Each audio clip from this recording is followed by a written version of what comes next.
నమస్తే, welcome to BCN news. నేను విజయలక్ష్మి. ముందుగా ముఖ్యాంశాలు. కుప్పం ద్రావిడ విశ్వవిద్యాలయం విద్యార్థులతో నారా భువనేశ్వరి ముఖాముఖి. ప్రతికూల పరిస్థితులు ఎదురైనప్పుడు ఎదురొడ్డి నిలబడితేనే విజయం సొంతమవుతుందని సూచన. కూటమి ప్రభుత్వం అభివృద్ధి, సంక్షేమం, వ్యవసాయం, పరిశ్రమలు అభివృద్ధి చేసే దిశగా పయనిస్తోంది. కాకినాడ జిల్లా ఇన్ఛార్జి మంత్రి నారాయణ స్పష్టీకరణ. మంగళగిరి జనసేన పార్టీ కార్యాలయంలో జనవాణి కార్యక్రమం. ప్రజల నుంచి అర్జీలు స్వీకరించిన P Gannavaram MLA Giddi Satyanarayana.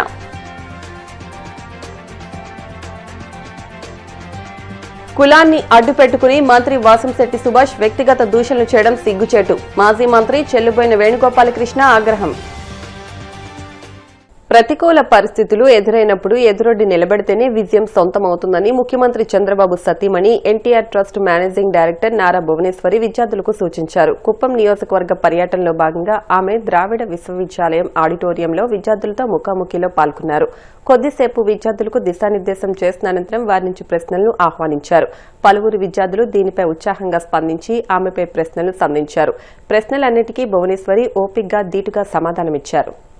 I am very happy to address the future leaders of our country, India. You are the ones who is going to take our country way forward.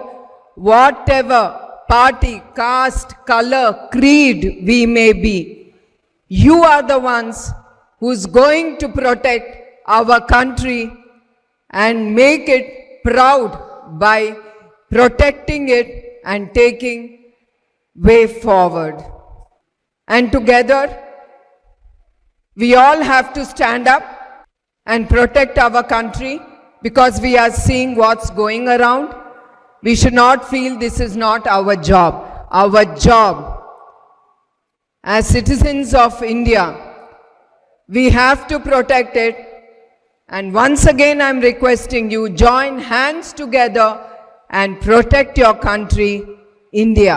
That's very important in our life. అందరూ అనుకోవచ్చు ఇది మన పని కాదు, దీనికి police సిబ్బందిలో intelligence department వాళ్ళు ఉన్నారు వీళ్ళు ఉన్నారని మనం అనుకోవచ్చు. కానీ అది కాదు. ఒక మనిషిగా మన రాష్ట్రానికి కానీ దేశానికి కానీ ప్రజల అభివృద్ధి కోసం మనం ఏం చేయాలని you youngsters have to think a lot. అట్లయితే మా కుటుంబం కూడా ఒక త్యాగం చేస్తుంది. I have to tell you, we are facing lot of threats, but that doesn't matter to my family. At the end, మా ఫ్యామిలీకి మన రాష్ట్రం అనేది చాలా ముఖ్యం. So at the same time, all you youngsters, students especially, it starts from here. Join hands and do good for the country, not bad. So once again, greetings to all of you all, students, scholars, faculty members, and distinguished guests of Dravid University. I am truly happy to be among you all today. I am not here as a politician. I am here as a conscious corporate citizen interested in the development of my society, my state, my country. And I am a dutiful wife and a responsible mother. But today, here, now I am standing in front of you as a mother rather than above all. This great institution was the vision of Sri Nandamuri Taraka Ramarao Garu, who championed Telugus and the Dravidian languages. His dream was supported by the states of Tamil Nadu, Kerala, Karnataka, reflecting the linguistic and the cultural unity of the Dravidian family. This is what I am telling you all. Caste, creed, color, languages, nothing should come in the way to join our hands together. We are all Indians. That we should not forget.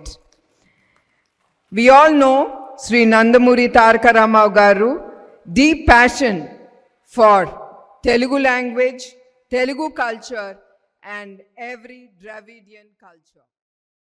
రాష్ట్రంలో కూటమి ప్రభుత్వం అధికారంలోకి వచ్చాక అభివృద్ధి, సంక్షేమం, వ్యవసాయం, పరిశ్రమల అభివృద్ధి చేసే దిశగా పయనిస్తోందని కాకినాడ జిల్లా ఇన్ఛార్జ్ మంత్రి పొంగూరి నారాయణ అన్నారు. పెద్దాపురం నియోజకవర్గంలోని సామర్లకోట శ్రీ సూర్య కళ్యాణ మండపంలో అన్నదాత సుఖీభవ పీఎం కిసాన్ 2వ విడత నిధుల విడుదల కార్యక్రమానికి మంత్రి నారాయణ, రాజ్యసభ ఎంపీ సానా సతీష్ బాబు, జిల్లా కలెక్టర్ షణ్మోహన్, శాసనమండలి సభ్యులు Karri Padmashri, Perabathula Rajasekharam, Peddapuram MLA Nimmakayala Chinarajappa, DCCB chairman Tummala Ramaswamy ముఖ్య అతిథులుగా హాజరై కాకినాడ జిల్లాలోని 1,50,475 మంది రైతులకు మొత్తం 99.88 కోట్ల రూపాయల మెగా చెక్కును అందజేశారు.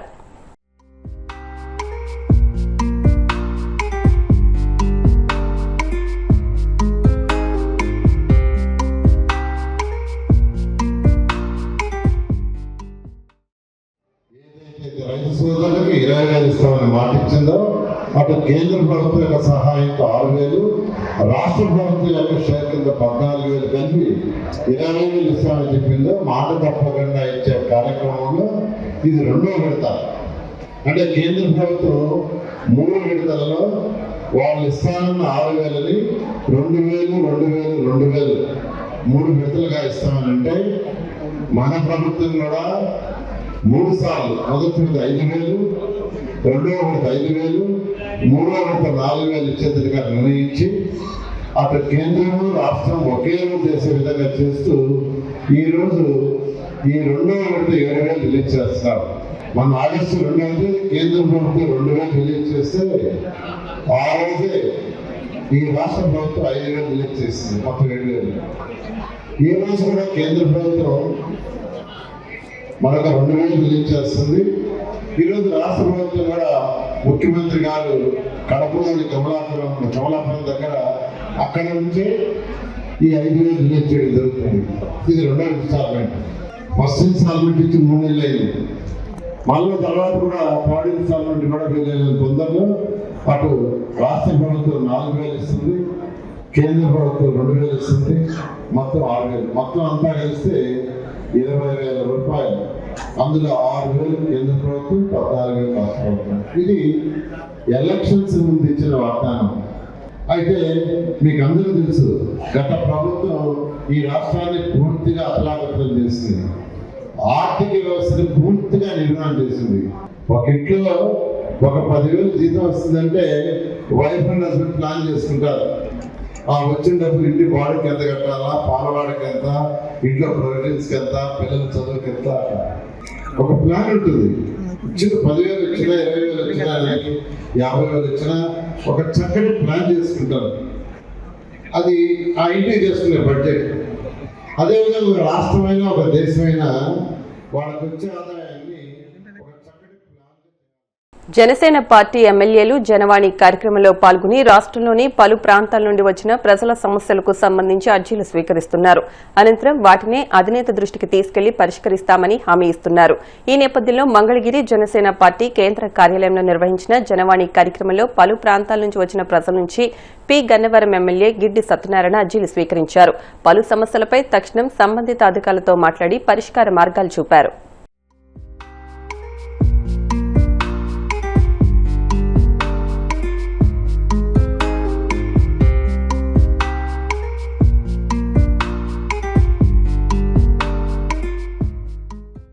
కార్తీక వన సమారాధనలో మంత్రి వాసంశెట్టి సుభాష్ కులాన్ని అడ్డుపెట్టుకుని వ్యక్తిగత దూషణలు చేయడం సిగ్గుచేటని మాజీ మంత్రి చెల్లుబోయిన వేణుగోపాలకృష్ణ ఆగ్రహం వ్యక్తం చేశారు.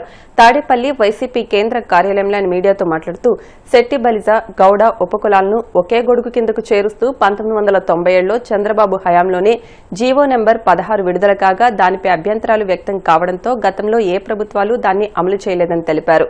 మరలా 2025 జూలై 30 నుంచి తిరిగి కూటమి ప్రభుత్వ హయాంలోనే దాన్ని అమలు చేస్తుంటే మంత్రి వాసంశెట్టి సుభాష్ వైసీపీ ప్రభుత్వంలో ఆ ప్రతిపాదన వచ్చిందనడం అవగాహన రాహిత్యమని మండిపడ్డారు. దురదృష్టం ఏమిటంటే అంబేద్కర్ కోనసీమ జిల్లాలో 16వ తారీఖున జరిగినటువంటి వన సమారాధన, చెట్టిబల్జ సంఘానికి సంబంధించిన వన సమారాధనలో రాష్ట్ర కేబినెట్ మంత్రి ఒక వన సమారాధన కార్యక్రమాన్ని పార్టీలకు రహితంగా జరుపుకుందాం అనేటువంటి ఒక పిలిపివ్వడం, దాంట్లో వైఎస్ఆర్ కాంగ్రెస్ పార్టీకి సంబంధించిన నాయకుడు కుడిపూడి సూర్యనారాయణరావు గారి అధ్యక్షతన ఈ వన సమారాధన జరపాలనేటువంటి మాట కూడా వారు చెప్పారు. సంతోషం. అందరూ కలిసి ఉండటం అనేటువంటిది, ఏమైనా పొరపచ్చాలు ఉంటే వాటిని అక్కడ కట్ చేసి ఒక కుల ఐక్యత కోసం ప్రయత్నించేటువంటి ఒక కార్యక్రమం చేయాలి. అందులో ప్రధానంగా ఆయన కొన్ని కామెంట్స్ చేశారు.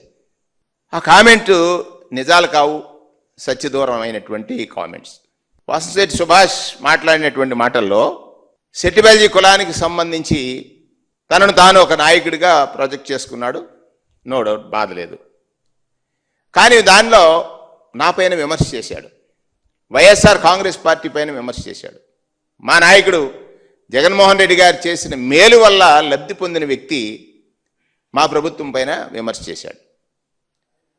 నేను గతంలో కూడా చెప్పాను, సెట్టిబల్జీ యువకుడిగా ఉన్న నీకు పోలరైజ్ అయితే అయి ఉండొచ్చు, కానీ వాళ్ళ అబద్ధాలు చెప్పి నువ్వు నాయకత్వం వహిస్తే నష్టపోతారు. గతంలో మీ ప్రవర్తన వల్ల అక్కడ సెట్టిబల్జీ సామాజిక వర్గంలో చాలామంది ఇబ్బందులు పడ్డారు. నీ ప్రవర్తన వల్లే. మీరు చేసినటువంటి కామెంట్స్లో సెట్టిబల్జీ కులాన్ని గౌడ ముందు చేర్చి సెట్టిబల్జీ కులానికి సర్టిఫికెట్లు ఇచ్చారు. దానికి కారణం వైఎస్ఆర్ కాంగ్రెస్ పార్టీ అని ఒక మాట చెప్పాడు. 1997లో నాటి తెలుగుదేశం పార్టీ ప్రభుత్వం చంద్రబాబు నాయుడు గారు ముఖ్యమంత్రిగా జీవో నెంబర్ 16ని ఇష్యూ చేశారు. జీవో నెంబర్ 16లో ఆనాడు గౌతు లచ్చన్న గారు అడిగారు, గీత కులాలన్నీ కూడా గీత కులాలు కలిసి ఒక గొడుగ్గా రావాలనేటువంటి ఉద్దేశంతో ఇష్యూ అయింది 19/6/1997. అప్పటి నుంచి రీసెంట్గా 37/20/25 అంటే గడిచిన జూలై మాసం వరకు ఎవరికి కూడా ఈ సర్టిఫికేట్ ఇష్యూస్ లేవు. సెట్టిబల్జీ సంఘ పెద్దలను అడుగుతున్నాను, యువతను అడుగుతున్నాను, ఈ సర్టిఫికేట్ ఇష్యూ అనేది ఎప్పుడు వచ్చింది? 37/20/25న అంటే ఈ సంవత్సరం సర్టిఫికేట్ ఇష్యూ వచ్చింది. ఏమని? గౌడ అని ముందుగా ఉంచి బ్రాకెట్లో సెట్టిబల్జీ అనేటువంటి మాట ఇష్యూ అయినప్పుడు సెట్టిబల్జీ సామాజిక వర్గంలో ఒక ఆందోళన వచ్చింది. ఈ ఆందోళనని గమనించి ఇదే మంత్రి గారు ఏం చెప్పాడంటే, ఒకరోజు ఇది టెక్నికల్ మిస్టేక్ అన్నాడు. ఇంకొక రోజు పత్రికలో చూశాను, నేను సోషల్ వెల్ఫేర్ మినిస్టర్తో మాట్లాడాను, ఇది సమస్య పోద్ది అన్నాడు. ఇంకొక రోజు చూసిన తర్వాత ఇది కాదు, వైఎస్ఆర్ కాంగ్రెస్ పార్టీలో ఒక జీవో వచ్చింది, ఆ జీవో ద్వారా వీళ్ళు చేశారనేటువంటి ఒక ప్రయత్నం చేశాడు.